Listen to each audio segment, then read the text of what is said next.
Shalom. Kiranya berkat Tuhan melimpah sepanjang tahun ini. Tema kita sepanjang tahun 2022 adalah tahun kesehatan rohani. The year of spiritual health.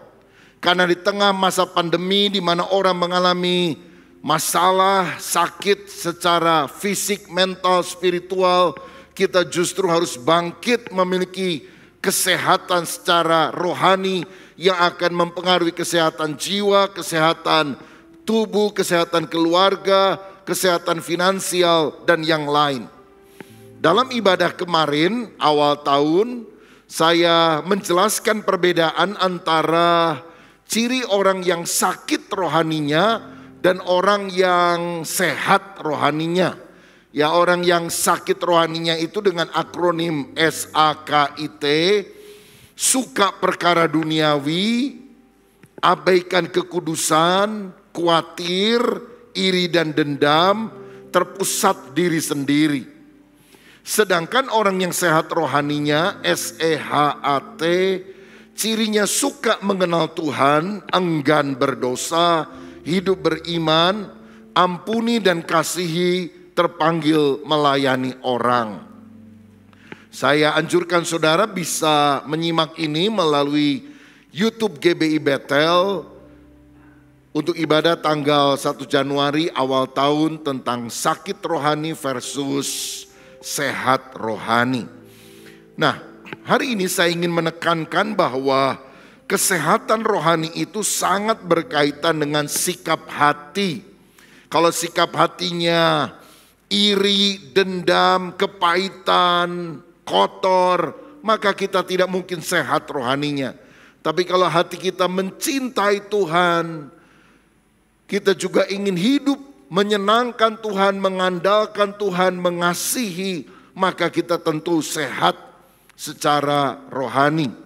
Jadi hari ini saya akan menyampaikan firman dengan judul Hati Benar Rohani Bersinar. Ya, saya akan bicara tentang 4 sikap hati yang benar dalam ibadah pertama dan 4 sikap hati yang lain yang berbeda dengan khotbah yang pertama di dalam ibadah berikutnya. Saudara nanti bisa ikut onsite lagi ataukah menyimak melalui YouTube GBI Bethel secara online. Saudara-saudara, tahun 2021 kita telah tinggalkan dan kita memasuki tahun 2022 yang penuh dengan tantangan. Pandemi dengan varian baru itu mulai merebak di berbagai tempat. Ada bencana alam, ada banyak ketakutan akan inflasi dan sebagainya. Di tengah masa yang sulit ini kita harus memiliki iman yang teguh sehingga kita hidup berkemenangan. Dan kuncinya kalau kita punya kesehatan secara rohani. Kalau misalnya ada seorang prajurit yang mau berperang, dia sudah pakai bawa senjata, dia sudah pakai rompi anti peluru. Pokoknya persenjataannya lengkap lah, naik tank baja. Tapi dia sakit lagi demam yang gak bisa mengalahkan musuh. Kesehatan spiritual harus menjadi fondasi bagi kemenangan yang ada. Dan saya percaya kunci untuk kita mengalami kesehatan spiritual adalah sikap hati yang benar. Amsal 4 ayat 23 berkata, jagalah hatimu dengan segala kewaspadaan, karena dari situlah terpancar kehidupan. Kalau hati kita dijaga benar, kehidupan ilahi akan mengalir dalam diri kita. Dan inilah yang akan menghasilkan kebahagiaan sejati dalam hidup kita. Tidak tergantung oleh masalah sekitar. Apakah COVID masih ada atau tidak. Apakah resesi ekonomi akan terjadi atau tidak. Sukacita, kebahagiaan yang melimpah dari Tuhan akan Dia berikan kepada kita. Kan itu mari kita akan lihat Matius 5 ayat 3-6. Apa saja sikap hati yang benar yang kita harus miliki di tahun 2022 ini. Mari kita akan baca Matius pasal 5 ayat 3-6. Demikian bunyinya. Berbahagialah orang yang miskin di hadapan Allah karena mereka yang empunya kerajaan sorga. Berbahagialah orang yang berduka cita karena mereka akan dihibur. Berbahagialah orang yang lemah lembut karena mereka akan memiliki bumi. Berbahagialah orang yang lapar dan haus akan kebenaran, karena mereka akan dipuaskan.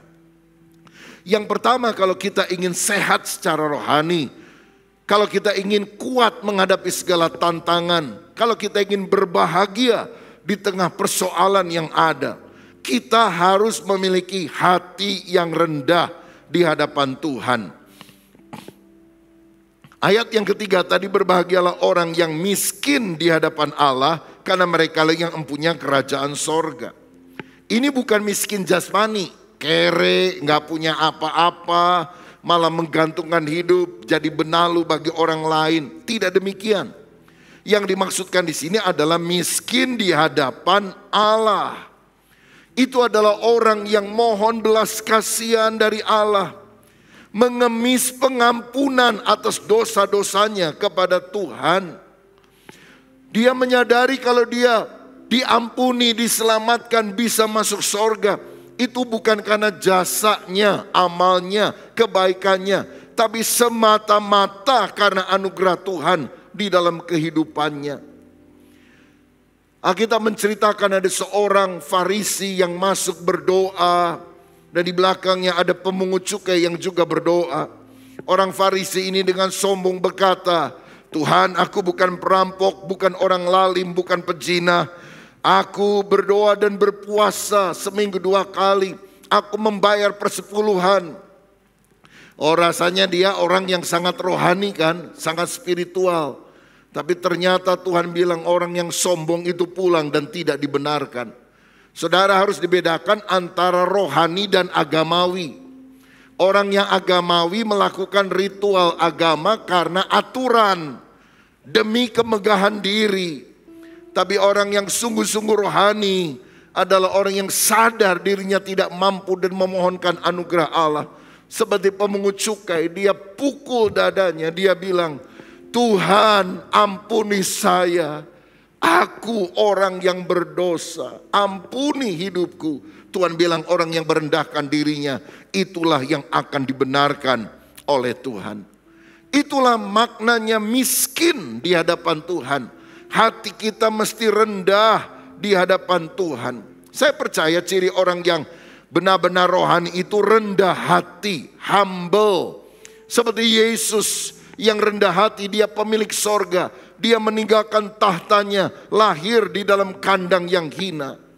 Alkitab berkata Allah menentang orang yang congkak, tapi mengasihi orang yang rendah hati. Saudara tahu jenis manusia yang paling nyebelin hati Tuhan apa? Orang yang sombong. Karena sombong itu adalah ciri daripada Lucifer yang ingin menjadi seperti Allah. Jadi Tuhan paling jengkel, paling kesel, paling tidak suka sama orang sombong. Lagi pula apa sih yang kita sombongkan? Kita cuma debu tanah, saudara. Siapa kita? Kalau kita bisa hidup itu anugerah Tuhan. Ada orang bisa bangun rumah besar, punya pabrik besar, punya mobil bagus. Dia dengan sombong berkata, gini-gini hasil keringat saya sendiri. Kalau Tuhan gak kasih kita keringat, kita juga gak bisa keringetan, saudara. Semua adalah anugerah Tuhan. Jadi kalau saudara punya rumah bagus, naik mobil ke gereja, punya pakaian bagus, handphone terkini, jangan pernah sombong. Kita adalah orang-orang yang menerima anugerah Tuhan. Tuhan mengasihani orang yang rendah hati. Air selalu mengalir dari tempat yang tinggi ke tempat yang rendah. Jaga hati kita supaya tetap rendah di hadapan Tuhan, karena kesanalah berkat Tuhan akan mengalir. Kalau ada orang yang lagi ngomong saling menyombongkan diri, gak usah terpancing lah. Low profile, high profit itu yang penting, saudara. Saya kadang-kadang lihat ya, ada orang kaya gak seberapa, sombong selangit, saudara. Ini kadang-kadang ada di pelayan Tuhan juga. Saya juga bingung, saudara. Gerejanya gak gede, pelayanannya gak maju, tapi rasanya diri paling hebat, paling benar, dan menghakimi orang lain, mengkafir-kafirkan. Siapa kita ini? Kita ini hanya hidup karena anugerah Tuhan. Kalau kita bisa hidup tahun 2022, sedangkan banyak orang mati 2021, apakah kita lebih sakti, lebih rohani, lebih hebat? Tidak. Kita ada hanya karena kebaikan Tuhan. Berikan tepuk tangan untuk dia. Karena itu hiduplah andalkan Tuhan. Jangan mengandalkan manusia, jangan mengandalkan kekuatan diri sendiri. Oh, saya kenal pejabat hebat, oh saya kenal orang kaya. Bahkan ada orang yang bangga sekali, tahu gak si ini orang paling kaya. Oh si ini, waduh dia sampai tahu, kenal betul tentang macam-macam orang kaya. Saya pikir apanya yang dibanggakan? So what gitu loh. Apa dia kasih makan saudara setahun? Kasih rumah kepada saudara? Enggak juga. Saya percaya bahwa pemberian yang terbaik berasal dari Tuhan Yesus. Dia menyerahkan nyawanya, memberikan sorga kepada kita. Kepada dialah kita harus berbangga. Saudara-saudara, tahun ini akan menjadi tahun kemenangan kalau kita mengandalkan Tuhan, tidak mengandalkan diri kita sendiri. Hidup dalam kerendahan hati, itu cirinya orang yang benar-benar rohani. Orang agamawi makin beragama makin sombong, karena dia rasa dirinya lebih benar dari orang lain. Tapi orang yang spiritual, orang yang rohani sadar bahwa dirinya nggak ada apa-apa, semua adalah anugerah kebaikan Tuhan. Mari kita jaga hati kita selalu rendah di hadapan Tuhan. Yang kedua, ayat yang keempat berkata, berbahagialah orang yang berduka cita karena mereka akan dihibur. Yang kedua saya lihat orang yang benar-benar spiritual, bukan hanya religius, orang yang benar-benar rohani, bukan hanya beragama, itu punya hati yang bertobat. Berbahagialah orang yang berduka cita karena mereka akan dihibur. Ini duka cita apa? Duka cita pertobatan. Bukan berduka cita karena kita kehilangan sesuatu. Misalnya rumah kita kerampokan, kita kehilangan jabatan kita, lalu kita berduka cita. Bukan seperti itu. Ini juga bukan karena kita kehilangan seseorang. Misalnya pacar meninggalkan, istri menceraikan, atau suami menceraikan, lalu kita begitu depresi. Keponakan istri saya lagi praktek kepada orang dengan gangguan jiwa, ODGJ, saudara, di rumah sakit jiwa di Lembang itu. Lalu waktu malam tahun baru, karena dia bisa istirahat sebentar, kita tanya, paling banyak orang dengan gangguan jiwa kenapa? Dan dia bilang ranking nomor 1, diputusin pacar atau diceraikan pasangan. Geliang saudara, jiwanya tidak sehat. Karena apa? Rasa kehilangan. Ya, orang awam bilang udah gila gitu, tapi sekarang harus disebut dengan istilah ODGJ begitu. Ya, orang Indonesia memang pandai melembutkan kata-kata, saudara. Kenapa penyebabnya? Karena kehilangan. Dia tidak bisa menatap hari depan. Itu juga menyakitkan. Tetapi Tuhan bilang yang bahagia bukan orang yang kehilangan sesuatu atau seseorang. Yang disebut bahagia ini adalah orang yang menyadari dirinya orang najis, orang yang tidak benar. Lalu dia menyesali dosanya. Karena itu menyakiti Tuhan, menyakiti sesama. Dan dia berkata, saya bertobat, saya mau kembali kepada Tuhan. Seperti anak yang hilang, yang telah memboroskan harta milik bapaknya. Lalu dia sadar keadaannya yang memprihatinkan. Dia seperti orang yang berada di kandang babi, makan makanannya babi pun dilarang oleh tuannya. Dan dia bilang, oh ternyata aku pikir rumput tetangga lebih baik daripada rumput di halaman rumahku sendiri. Aku pikir kalau aku keluar meninggalkan hubungan dengan Bapa, aku akan bahagia.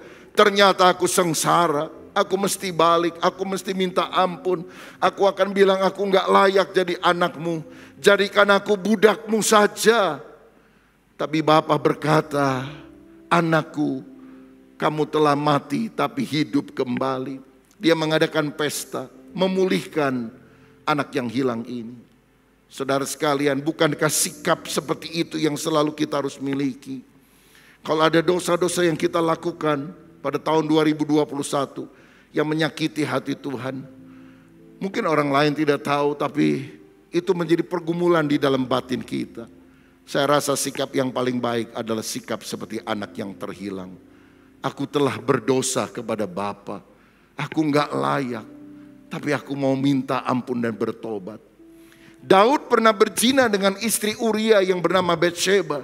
Tapi kemudian dia berkata, Tuhan basuhlah hatiku, sucikan aku. Jangan ambil rohmu yang kudus di dalam batinku. Sehingga dia bisa berkata, berbahagialah orang yang dosanya diampuni oleh Tuhan. Saudara, kita semua bisa salah, bisa berdosa. Tetapi yang penting kalau kita punya sikap seperti Daud, bertobat, minta ampun, maka kerohanian kita akan maju. Orang yang rohaninya akan padam, itu siapa? Orang yang mengeraskan hati. Roh Kudus sudah berbicara di dalam batin, tapi dia tolak terus. Mungkin dalam Alkitab kita bisa bandingkan dengan Yudas. Dia salah. Tuhan berusaha untuk menarik dia di dalam kasih-Nya, tapi dia menolak karena dia mengeraskan hatinya, saudara-saudara. Jangan keraskan hati, berontak waktu orang tuamu menegur, atau mungkin waktu pasanganmu mengingatkan, waktu temanmu kasih tahu, jangan masa bodoh. Uang-uang saya, badan-badan saya, hidup-hidup saya, kepo banget sih. Loh saudara, orang kalau memberitahu kepada kita tentu motivasinya baik. Itu sebabnya sangat baik kalau kita punya teman-teman di dalam kelompok sel, orang-orang yang bisa saling menguatkan satu dengan yang lain, supaya kita hatinya tidak keras tapi mau bertobat. 2 Korintus 7 ayat 10 berkata demikian. Sebab duka cita menurut kehendak Allah menghasilkan pertobatan yang membawa keselamatan dan yang tidak akan disesalkan. Tetapi duka cita yang dari dunia ini menghasilkan kematian. Jadi ada dua jenis duka cita. Yang satu positif, yang satu negatif. Duka cita dari dunia membawa kematian. Seperti Yudas, sadar salah, tapi dia bilang, udahlah, udah kepalang. Lalu dia mati bunuh diri. Sedangkan duka cita yang berkenan kepada Allah adalah yang membawa pertobatan dan keselamatan. Seperti Petrus menyangkal Tuhan 3 kali, tapi kemudian dia bertobat. Ada ayat yang menarik dari Matius 26 ayat 75. Dikatakan demikian. Maka teringatlah Petrus akan yang dikatakan Yesus kepadanya sebelum ayam berkokok, engkau telah menyangkal aku 3 kali. Lalu ia pergi keluar dan menangis dengan sedihnya. Neraka akan dipenuhi dengan orang-orang yang menyesal seperti Yudas.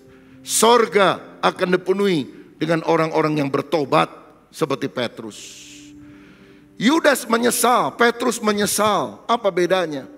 Yudas menyesal, tapi dia lari tinggalkan Tuhan, mati gantung diri. Tapi Petrus menyesal, lalu dia bertobat.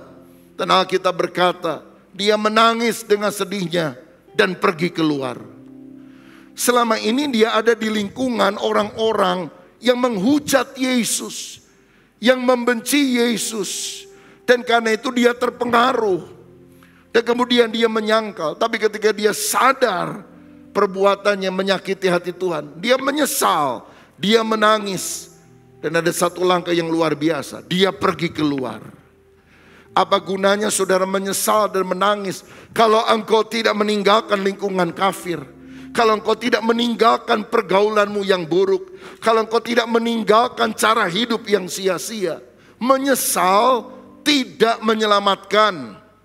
Menyesal akan membawa kita pada penghukuman kalau kita tidak pernah balik kepada Tuhan dan sungguh-sungguh bertobat dari segala dosa kita. Saudara, maukah kita pada tahun ini benar-benar berduka cita karena hati yang menyesali dosa dan kemudian bertobat, sehingga kita berkata mereka akan dihiburkan oleh Tuhan. Ada sukacita karena pengampunan dan hidup baru yang Tuhan berikan kepada kita sekalian.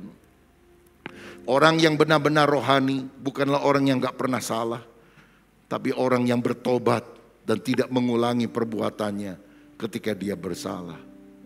Kiranya Tuhan memberikan hati yang rohani, bukan agamawi.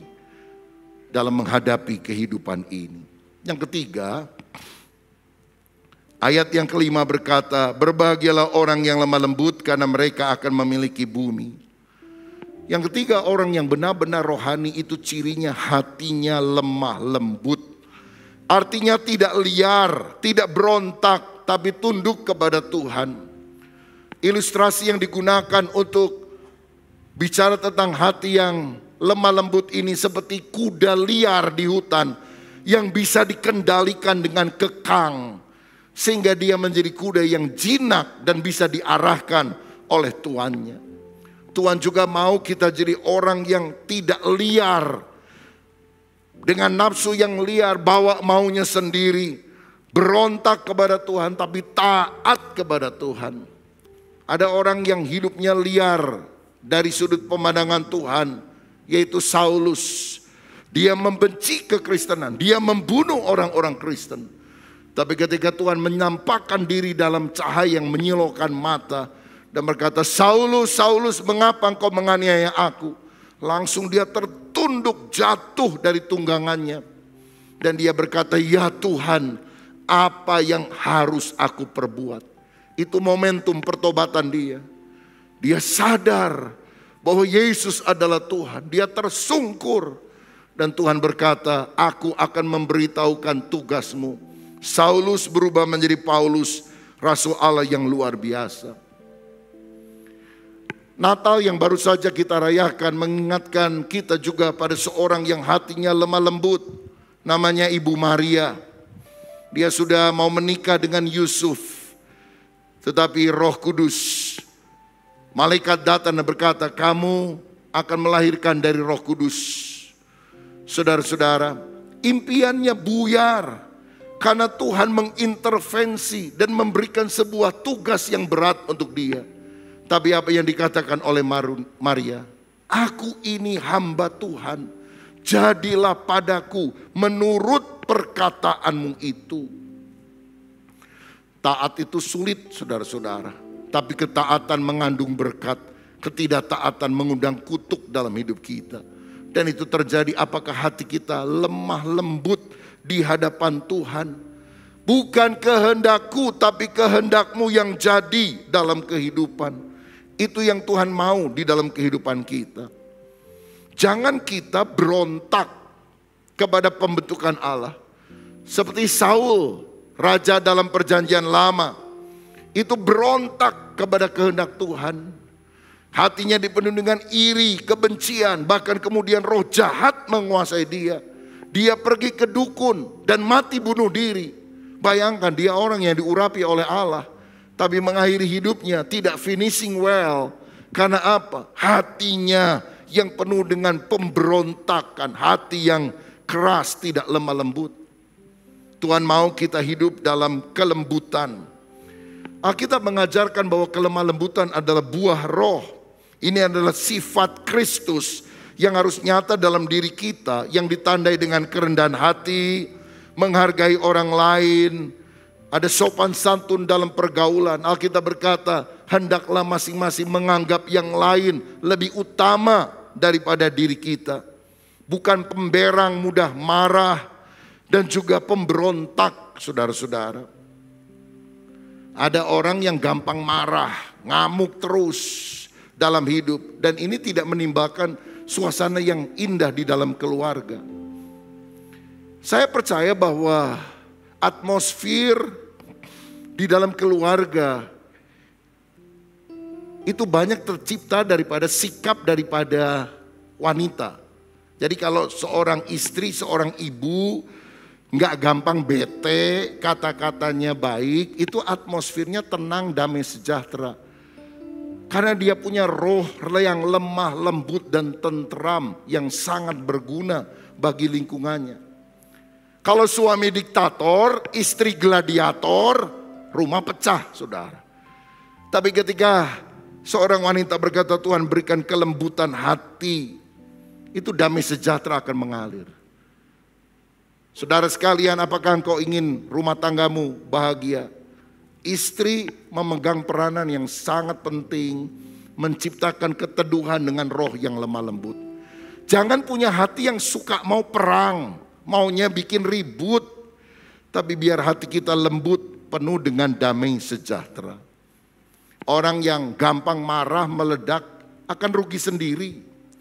Saya ingat satu kali ada seorang pengusaha besar, dia punya banyak pabrik, punya banyak usaha. Satu kali dia sidak, pergi ke salah satu perusahaannya, dan kemudian dia lihat situasi tanpa memberitahukan yang lain. Dan dia perhatikan ternyata pada jam kerja ada seorang karyawan yang berdiri di luar kantor, lagi santai, lagi ngerokok, saudara, nggak mengerjakan tugasnya. Wah, langsung marah dia. Dia bilang, kamu sini. Kamu digaji berapa di sini? Penghasilan saya mungkin 3-4 juta Pak sebulan. Udah, ini uang buat kamu. Kamu keluar, kamu tinggalkan kantor ini. Saya nggak mau punya pegawai malas seperti kamu. Orang itu gemeter-gemeter langsung lari, saudara sekalian. Dan bos ini masuk, saudara, anak buahnya kaget karena dia mendengar bosnya baru marah-marah, dan bosnya tanya, kamu tahu nggak itu dari divisi mana itu? Saya baru pecat dia. Lagi orang kerja, dia santai-santai ngerokok di luar. Semuanya diem, tiba-tiba ada yang angkat tangan. Maaf Pak, dia sebetulnya nggak kerja di sini Pak. Dia yang jual es cincau. Ini kebetulan gelasnya masih ada di sini, dia lagi nungguin gelasnya. Hah? Penjual es cincau? Tapi jutaan rupiah udah hilang, saudara sekalian. Karena apa? Tidak lemah lembut, langsung marah, langsung meledak, dan ternyata itu sangat merugikan.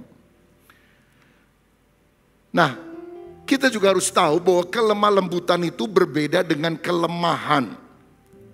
Meekness is not weakness. Lemah lembut itu bukan yang kalau jalan begitu saudara, kayak laki kayak perempuan, feminin sekali. Bukan itu. Meekness is not weakness. Kelemah lembutan beda dengan kelemahan. Kelemah lembutan adalah kekuatan karakter, yaitu orang yang mampu menguasai diri dan emosinya. Contohnya adalah Musa, dikenal sebagai orang yang paling lembut hatinya. Dan Yesus berkata, belajarlah kepadaku karena aku rendah hati dan lemah lembut, dan jiwamu akan mendapatkan ketenangan. Apakah orang yang lemah lembut gak bisa marah? Itu orang lemah. Tapi orang yang lemah lembut bisa marah pada waktu yang tepat. Lihat, ketika ketidakbenaran itu ada di depan mata, bait Allah dijadikan sebagai sarang penyamun, tempat orang berjual beli, dan tidak lagi kusuk beribadah kepada Tuhan. Tuhan marah mengambil cemeti. Saya rasa Mike Tyson aja gak berani, saudara sekalian, melakukan hal ini. Tetapi ketika Yesus dihujat di salib, dia tidak marah. Dia berkata, Bapa ampunilah mereka. Kadang-kadang kita beda. Pokoknya kamu mau nyakiti siapapun gak urusan, aku gak marah. Tapi jangan ganggu saya, aku akan marah besar. Beda banget sama Yesus ya. Yesus melihat ketika bait Allah diganggu, dia marah. Ketika dirinya diganggu, dia tidak marah. Kok terbalik banget kita sama Tuhan Yesus? Saudara, Tuhan mau kita memiliki kekuatan yang terkendali, karakter yang sungguh-sungguh tidak dikuasai oleh emosi sesaat, tapi taat kepada kehendak Tuhan. Apa yang terjadi dengan orang sedemikian? Dia akan memiliki bumi. Artinya dia akan diberkati oleh Tuhan. Seperti Abraham, Tuhan berkati menjadi bangsa yang besar. Kemanapun dia melangkah, Tuhan berikan itu sebagai milik pusakanya. Bukan hanya bumi di sini, tapi juga bumi yang baru di dalam kekekalan nanti selama-lamanya. Saudara, saya percaya orang yang rohani bukan orang yang suka menyakiti orang lain dengan perkataan dan perbuatan. Tapi dia punya roh yang lemah lembut dan tentram di hadapan Tuhan. Dan yang keempat, yang terakhir, ciri orang yang rohani adalah hatinya lapar dan haus akan kebenaran. Ayat 6, berbahagialah orang yang lapar dan haus akan kebenaran, karena mereka akan dipuaskan. Saudara, Tuhan senang mencari orang yang rindu akan Tuhan, rindu akan perkara rohani. Seperti rusa yang merindukan mata air yang sejuk, begitu juga aku rindu kepada Tuhan. Cirinya orang yang duniawi apa? Rindu perkara-perkara di dunia. Hidupnya hanya kejar uang. Apa yang dicari orang? Uang. Dia rindu mengejar jabatan. Dia rindu mengejar perkara-perkara yang sebetulnya fana dan sementara. Cara pandang dan nilainya beda.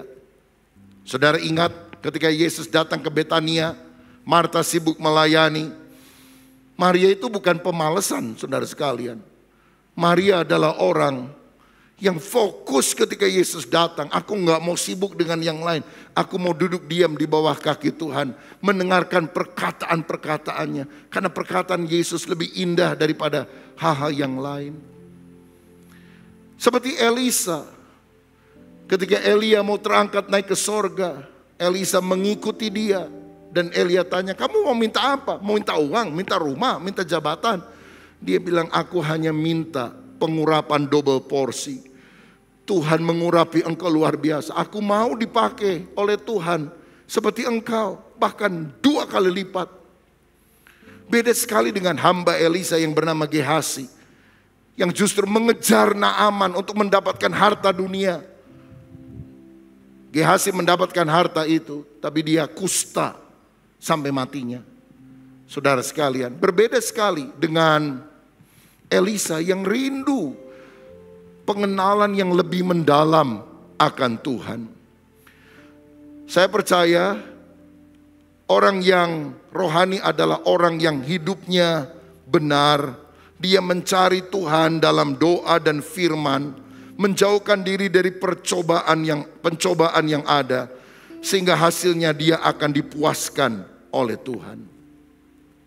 Saudaraku, kalau kita ingin berkemenangan, utamakan Tuhan. Cari perkara di atas, cari dulu kerajaan Allah dan kebenarannya, cari wajahnya, semua yang lain akan ditambahkan kepadamu. Apakah hati kita lapar dan haus akan kebenaran? Banyak orang yang gak punya hati yang lapar dan haus akan kebenaran. Berdoa jarang, baca Alkitab males. Bahkan hadir dalam ibadah pun menjadi sesuatu yang menjemukan bagi dia.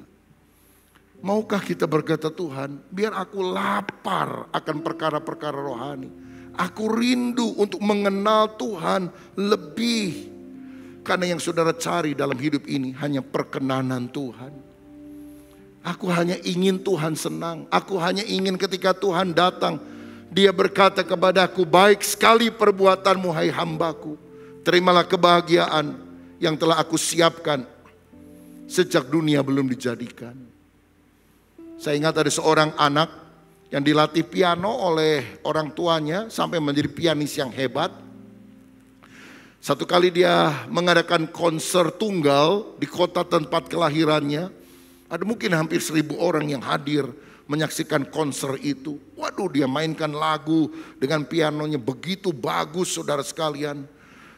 Dan sampai lagu yang terakhir, semua orang berdiri memberikan standing ovation, bertepuk tangan, layar ditutup. Pianis ini sudah hilang dari pandangan mata penonton, tapi orang tidak mau pulang. Semua orang berkata, mainkan lagi, mainkan satu lagu lagi. Manajernya lompat dari tempatnya dan dia bicara kepada pianis ini di belakang layar, mainkan satu lagu lagi. Tidak ada orang yang mau pulang, semua mengeluh-elukan engkau. Dia bilang, oke Pak Manajer, tapi saya mau ngintip dulu. Dia lihat dari layar, oh semua orang berdiri bertepuk tangan, tapi dia tutup tempat itu, dia tutup layar itu dan dia bilang, maafkan Pak Manajer, saya tidak jadi memainkan satu lagu lagi karena aku lihat di balkon ada seorang kakek tua yang tidak berdiri dan bertepuk tangan. Manajernya ngintip, dia bilang, iya benar. Tapi apa peduli kamu dengan kakek tua itu? Mungkin dia nggak ngerti ilmu musik. 1.000 orang bertepuk tangan, mengapa engkau terganggu dengan satu kakek tua itu? Tapi pianis ini berkata, kamu tidak tahu Pak Manajer, kakek tua itu adalah guru piano saya yang pertama ketika saya masih kecil. Saya nggak peduli semua orang tepuk tangan, karena aku main ini hanya untuk mencari perkenanan hatinya. Apakah dia suka dengan permainanku atau tidak? Beri aku waktu. Kalau ada kesempatan tahun depan aku akan konser lagi di sini. Dan aku nggak peduli, nggak ada orang yang tepuk tangan, nggak ada orang yang berdiri memberikan standing ovation. Aku hanya ingin lihat kakek tua itu berdiri, bertepuk tangan, mengacungkan jempolnya, dan berkata, baik sekali permainanmu. Apa yang kita paling rindukan dalam hidup ini? Punya rumah besar, mobil lebih bagus, harta lebih banyak, ataukah perkenanan Tuhan yang kita cari? Kalau engkau mengejar Tuhan, semua yang lain Tuhan tambahkan sebagai bonus. Tapi biar kita cari perkenanan Tuhan. Semua orang bisa memuji saudara. Tuhan berkata, aku tidak suka dengan engkau. Enyahlah engkau. Bisa apa kita? Tapi walaupun orang mungkin menghina kita, tapi kalau Tuhan berkata, well done, good and faithful servant. Baik sekali perbuatanmu. Engkau setia kepadaku. Hidup kita akan penuh dengan kebahagiaan terbesar. Karena itu sebagai konklusi saya dorong kita semuanya. Bangunlah inner man, manusia batin. Miliki kesehatan rohani. Jangan hanya menampilkan penampilan luar, performance. Kalau saudara lihat gambar di depan ini ada lingkaran. Yang luar itu performance, penampilan kita. Baju yang kita pakai, kendaraan yang kita gunakan, hebatnya kita di pandangan manusia. Itu yang paling luar, itu kulitnya. Yang Tuhan inginkan adalah yang core, yang paling dalam. Dan apa itu? Roh yang luar biasa. Kerohanian. Spirit of excellence. Banyak orang berpikir, oh yang paling penting karakter. Oh karakter sangat penting saudara. Itu bicara tentang sifat yang baik yang kita harus miliki. Tetapi saya mau bilang ada yang lebih dalam daripada karakter sifat yang baik. Yaitu kerohanian, spirit. Karena ini bicara tentang hubungan dengan Tuhan. Bukan hanya jati diri kita. Sebab jika rohani itu sehat, itu akan mempengaruhi seluruh aspek kehidupan. Roh yang luar biasa membuat karakter kita cemerlang. Hikmat Allah ada dalam hidup kita. Keterampilan kita meningkat. Performa kita menjadi lebih baik. Sikap hati yang benar membuat kerohanian bersinar. Alkitab berkata, buah roh ialah kasih, sukacita, damai sejahtera, kelemah lembutan, kesetiaan dan sebagainya. Dan bukankah 9 buah roh yang disebutkan ini adalah karakter yang baik, yang merupakan hasil dari buah roh. Dan apa yang dimaksudkan dengan buah roh? Ketika kita punya relasi yang baik, membangun spiritualitas kita, karakter itu akan nyata dalam hidup kita. Saudara, saya percaya inti dari segala perkara adalah spiritualitas. Kita harus makin mengejar Tuhan, mengejar perkara-perkara rohani. Karakter akan muncul yang baik, hikmat Tuhan akan berikan sehingga engkau bisa mengatasi masalah dalam dunia ini. Skill, keterampilan saudara itu akan makin bertambah dan performa saudara akan menjadi lebih indah. Jangan mulai dari luar ke dalam, tapi from inside out, dari dalam ke luar. Dan yang paling penting adalah kerohanian kita. Miliki spirit of excellence, karakter kita akan jauh lebih baik. Dan hal-hal yang lain akan lebih diberkati Tuhan. Siapa yang hari ini mau berkata, Tuhan, aku mau menjaga diriku sehingga aku memiliki kesehatan rohani. Sehingga aku kuat, menang, menghadapi tantangan di tahun 2022. Saudara yang mau berkata demikian, berdoalah. Minta hati kita dijamah Tuhan. Tuhan ada di sini. Dia akan menjamah kita. Selamat tahun baru. Tuhan Yesus memberkati kita semuanya.